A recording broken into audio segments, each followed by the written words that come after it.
A hearty welcome to all of you. I'm speaking Stella from the CA Sansar, and also today we are going to talk about a very wonderful topic, the recent Supreme Court case law. And it's our pleasure to welcome a CA Mohit sir again. Thank you so much, sir, to giving your valuable time us and also joining us. And now, before I begin, I request to all of you those who are watching us to subscribe our YouTube channel CA Sansar and also do not forget to like, share, and comment this video. Now, I would like to invite us to share his topic on the today topic. Thank you very much Stella. So आज का topic हम शुरू करते हैं सरस्वती मैया को याद करके।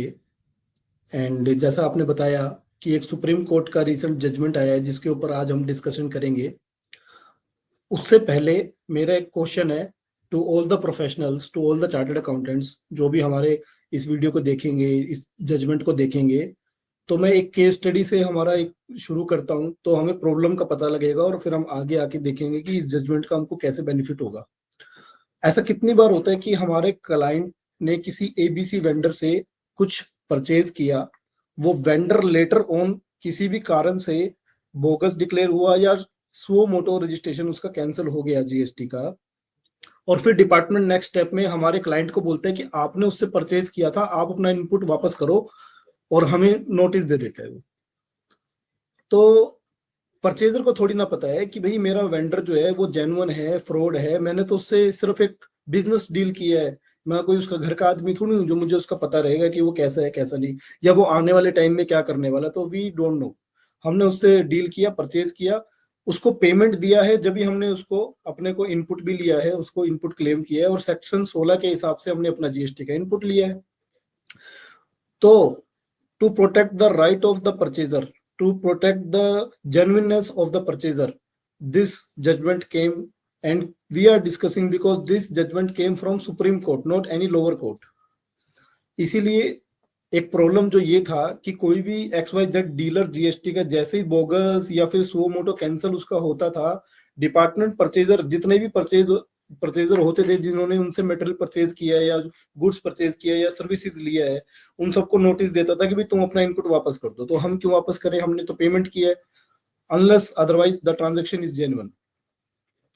तो अब हम अपने इस केस लॉ को देखते हैं कि हमें प्रॉब्लम पता लगी कि एक परचेजर जब किसी से मटेरियल खरीदता है तो ट्रांजैक्शन की जेन्युइननेस तक की हुई उसकी जिम्मेदारी है, उसका वेंडर आगे क्या कारनामे करेगा उसका कोई संबंध नहीं होता है। तो मेरे पास एक वैलिड टैक्स इनवॉइस है, मैंने उसको पेमेंट दिया है और मैंने उसका इनपुट क्लेम किया है, तो दैट इज ओके, मेरे 2B में आ रहा है तो दैट इज ओके। मेरे को उसके बाद नहीं देखने की जरूरत कि वो उसका स्टेटस क्या है, कि वो कैंसिल हो गया है कि नहीं हो गया है, कि वो एक्टिव रहना चाहिए। जिस समय मैं परचेज कर रहा हूँ तब वो एक जीएसटी का एक्टिव डीलर है। नाउ लेटर ऑन अगर वो किसी कारण से बोगस हो गया तो we are not liable to reverse the input और we are not liable to pay the tax. तो केस का नाम जो आज हम पढ़ने वाले हैं, इस केस का डिसीजन जो आया है वो 9 अक्टूबर 2025 को आया है। ये जीएसटी का नहीं है, ये वैट का है, क्योंकि ये जीएसटी से पहले वैट मैकेनिज्म का है, पर both are similar in nature, both are indirect tax. तो हम इस जजमेंट को देख सकते हैं। केस था commissioner of trade and tax Delhi versus Shanti Kiran India private limited, and we are well known to this case क्योंकि ये पीछे काफी सुर्खियों में आया है। तो आज हम इसको थोड़ा सा डिटेलिंग में देखेंगे। तो इसका सब्जेक्ट जो हमने पकड़ा कि हमारे को जो इनपुट टैक्स क्रेडिट है इसकी एलिजिबिलिटी रहे परचेजर को despite sellers VAT default. Similar in our GST कि अगर कोई सेलर जीएसटी में डिफॉल्ट करता है, भैया ये उसका इशू है, डिपार्टमेंट उससे जो मर्जी रिकवरी करे जिसने डिफॉल्ट किया है। पर अगर परचेजर के पास वैलिड टैक्स इनवॉइस है, वैलिड पेमेंट डिटेल्स है और ट्रांजैक्शन का जेन्युइननेस है, तो purchaser is not bound to reverse the input. तो आउटकम क्या रहा, सुप्रीम कोर्ट ने परचेजर को अपहोल्ड किया आईटीसी की, बोला कि परचेजर अगर तेरी ट्रांजैक्शन सही है, तूने पेमेंट किया है, तेरे पास टैक्स इनवॉइस है, तूने सारा कुछ ओके किया है, तो तेरा इनपुट नहीं छीना जाएगा। तो इसका शुरुआत कैसे है वो देखते हैं, हम इसका इंट्रोडक्शन देखते हैं। तो इस इंट्रोडक्शन को मैं इसलिए एक बार स्किप करके आपको पहले फैक्ट बताता हूँ कि केस के फैक्ट क्या है। तो हमने उसका एक समरी इसमें बनाया है, the SSC a trader dealing in electrical products. तो वो इलेक्ट्रिकल प्रोडक्ट्स में डील करता था, had purchase goods from registered supplier under the Delhi value added tax. D VAT के अंदर किसी रजिस्टर्ड सप्लायर से मैंने इलेक्ट्रिकल गुड्स परचेज किया। परचेजर ने जो भी मेटल परचेज किया उसके अगेंस्ट में प्रॉपर टैक्स इनवॉइस लिया और उसके ऊपर जो वैट था वो ड्यूली पे किया। सब्सिक्वेंटली जो वैट ऑफिसर है उसने ये डिस्कवर किया कि उसमें से कुछ डीलर जिन्होंने मटेरियल बेचा है उनका टर्नओवर दिखा तो रहा है रिटर्न में, पर उन्होंने उस पर वैट पे नहीं किया, वैट डिपॉजिट नहीं किया।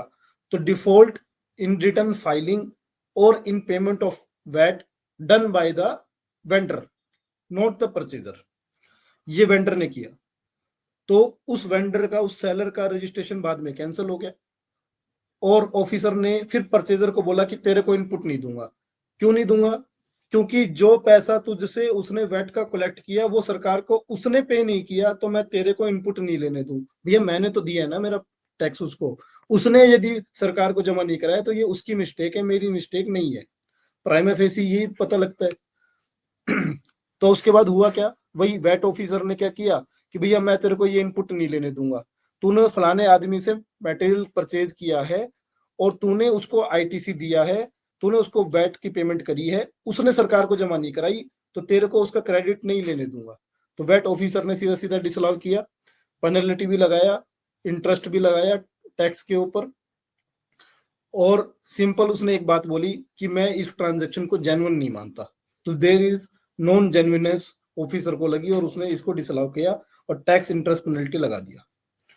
एसएससी क्या आर्ग्यू करता है, वो कहता है कि भाई मैंने रजिस्टर्ड डीलर से परचेज किया है, मेरे पास जनरल इनवॉइसेस हैं, मेरे पास इस बात का कोई कंट्रोल नहीं है कि वो पेमेंट जमा कराए कि नहीं कराए। भाई इनडायरेक्ट टैक्स में क्या होता है, डायरेक्ट टैक्स में होता है कि मैं सीधा सरकार को टैक्स दूंगा, तो मेरे को पता है भी मैंने जमा कराया कि नहीं कराया। पर इनडायरेक्ट टैक्स में क्या होता है, मैं किसी मीडियोकर को, सेलर को टैक्स का पेमेंट करूंगा, उसकी जिम्मेदारी है वो सरकार को जमा कराए नहीं कराए। एक कंज्यूमर को अगर ले लें, एक कंज्यूमर, मैं किसी दुकान पे गया और मैंने वहां से एक बिस्किट का पैकेट खरीद लिया, अब उसके ऊपर यदि कोई टैक्स की लायबिलिटी है तो वो जमा करवाएगा ना, मैंने तो पूरे पैसे उसको दे दिए, तो मैंने तो अपने मेटेरियल के पैसे दिए और उससे वैलिड इनवॉइस लिया है। अगर मैंने इनवॉइस नहीं लिया तो मेरी गलती है, पर अगर मैंने इनवॉइस लिया है, टैक्स इनवॉइस लिया है, तो मैंने टैक्स का पैसा तो उसको दिया है ना, अब उसकी जिम्मेदारी है कि वो सरकार को जमा कराए। तो the subsequent cancellation of A seller registration, भैया अगर उसका रजिस्ट्रेशन कैंसिल हो गया तो एसएससी कह रहे हैं कि भाई मेरी ट्रांजैक्शन की जेन्युइननेस के ऊपर क्यों सवाल कर रहे हो, क्योंकि मैं एक डीलर हूं, मैं एंड कंज्यूमर नहीं हूं। तो मैं एक डीलर हूं तो मेरे को आगे माल बेचूंगा तो पीछे जो मैं खरीद के लाया उसका इनपुट क्रेडिट चाहिए, तभी मेरे को बेनिफिट होगा, तभी मैं उस मैकेनिज्म का फायदा ले सकता हूँ। अब पीछे वाले ने उस टैक्स को जमा नहीं कराया तो मेरी कोई गलती नहीं है, मेरे पास इस बात का कंट्रोल नहीं है कि वो जमा करा रहा है कि नहीं करा रहा, उसने उस पैसे का क्या किया।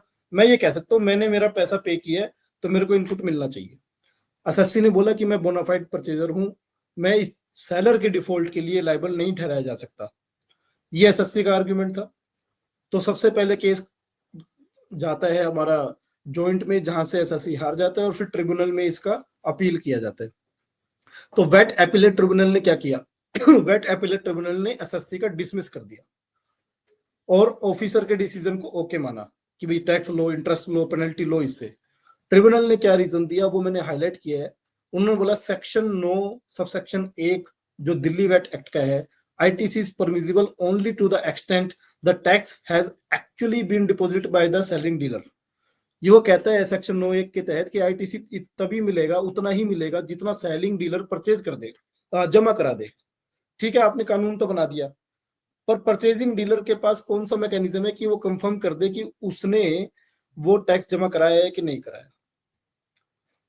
परचेजिंग डीलर के पास एंड टू एंड मैकेनिज्म सिर्फ इतना है कि वो ये चेक कर पाएगा कि उसने रिटर्न भरी है कि नहीं भरी है।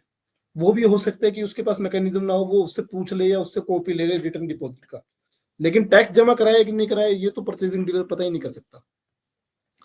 ट्रिब्यूनल ने फर्दर एक सेक्शन और बताया, 9 सबसेक्शन 2 सब क्लोज जी, वो कहता है कि आईटीसी रिस्ट्रिक्ट करता है कि सेलर अगर टैक्स देने से मना कर दे या जमा कराने से फेल हो जाए तो आईटीसी रिस्ट्रिक्ट हो जाता है, रुक जाता है आईटीसी, और ये 1 अप्रैल 2013 से इफेक्टिव है। तो ट्रिब्यूनल कहता है कि ये दोनों कानून ऐसे हैं जिनके थ्रू हम ये बोलेंगे कि परचेजर जो है इनपुट नहीं ले सकता क्योंकि सेलिंग डीलर ने जमा नहीं कराया।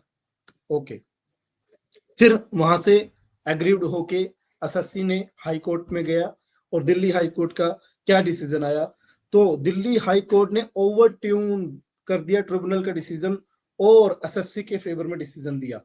और जो हम और आप समझते हैं कि होना क्या चाहिए, वही दिल्ली हाई कोर्ट ने बोला कि भैया, कोर्ट ने ये ऑब्जर्व किया कि परचेजर के पास कोई मैकेनिज्म ही नहीं है कि वो चेक कर लें कि सेलर ने टैक्स जमा कराया कि नहीं कराया।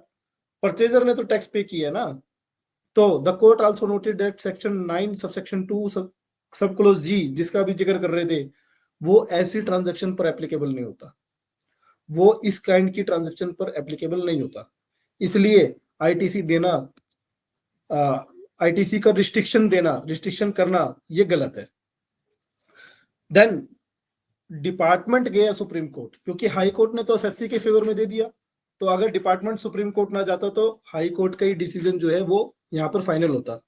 बट डिपार्टमेंट गया सुप्रीम कोर्ट ने, तो सुप्रीम कोर्ट ने भी क्या ऑब्जर्व किया